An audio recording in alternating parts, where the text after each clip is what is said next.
Mutton pulao Malegaon special, कमी ingredients, no फस असा एक मटन पुलाव आपण बनवणार आहोत. तर अर्धा किलो मटन घेतलेलं आहे मी, चांगलं कापून धुवून घेतलेलं आहे. मटन आपण थोडंसं 75-80% आपण कुकरमध्ये कुक करून घेऊ आणि नंतर मग भातासोबत त्याचा पुलाव बनवूया. कुकरमध्ये थोडंसं तेल, 2-3 तेजपत्ता टाकल्यानंतर डायरेक्ट आपण मटन टाकून देऊया आणि मटन 2-5 मिनटं चांगलं परतून घेऊया.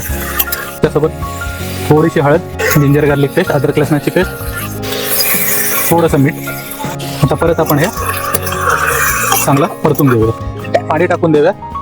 मटन जस्ट बुडेल एवढं पाणी टाकून घेतलं. आता हाय फ्लेमवर कुकर बंद करूया आणि 4 शिट्ट्या करून घेऊया. असं एक मोठं भांडे घेतलेलं आहे आपण. तेल टाकून आपल्या पुलावला सुरुवात करूया. कांदे आपण उभे चिरले होते, तर ते सगळ्यात पहिले आपण तेलात टाकून देऊया आणि ते चांगले परतून घेऊया. आपले कांदे असे हलकेसे पिंकिश ऑरेंजिश झाले आहेत. अद्रक लसणाची पेस्ट टाकून देऊया. तर टमाटे टाकतोय, ते पण चांगले परतून घ्यायचे. खडे मसाले होते ते टाकून देऊया. थोडीशी दालचिनी, इलायची, लवंग आणि तेजपत्ता चांगलं रोस्ट करून घेऊया. थोडंसंच टाकूया आपण लाल तिखट, हळद, तेलामध्ये चांगलं परतून घेऊया.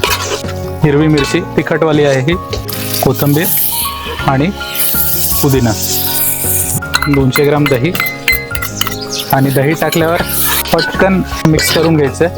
1 किलो भात घेतला होता, अर्धा किलो मटणाला 1 किलो बासमती तांदूळ घेतला होता. 2-3 वेळेला पाण्याने, स्वच्छ पाण्याने धुवून घेतलेलं आहे. मटण शिजून घेतलं होतं ते याच्यात टाकून देऊया.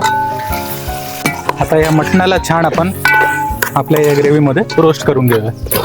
आपण जो बासमती तांदूळ जो धुवून घेतलेला होता तो याच्यात टाकून घेऊया. तांदूळ आपण चांगला याच्यात मिक्स करून घेऊया. त्यात आपण सगळ्यात आधी जो मटणाचा स्टॉक होता तो टाकून देऊया.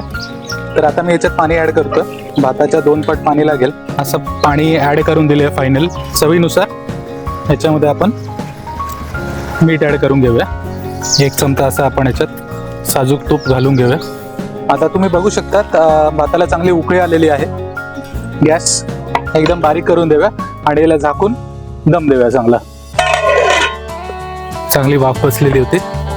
आपण एकदा मटण बघून घेऊया, शिजलेलं आहे. तर बिर्याणीसारखं असं मोकळं एक्सपेक्ट नका करू तुम्ही. पुलाव थोडासा ओलसर असतो. आता आपण प्लेटिंग करूया. तर आपला मालेगावचा फेमस मटण पुलाव रेडी आहे.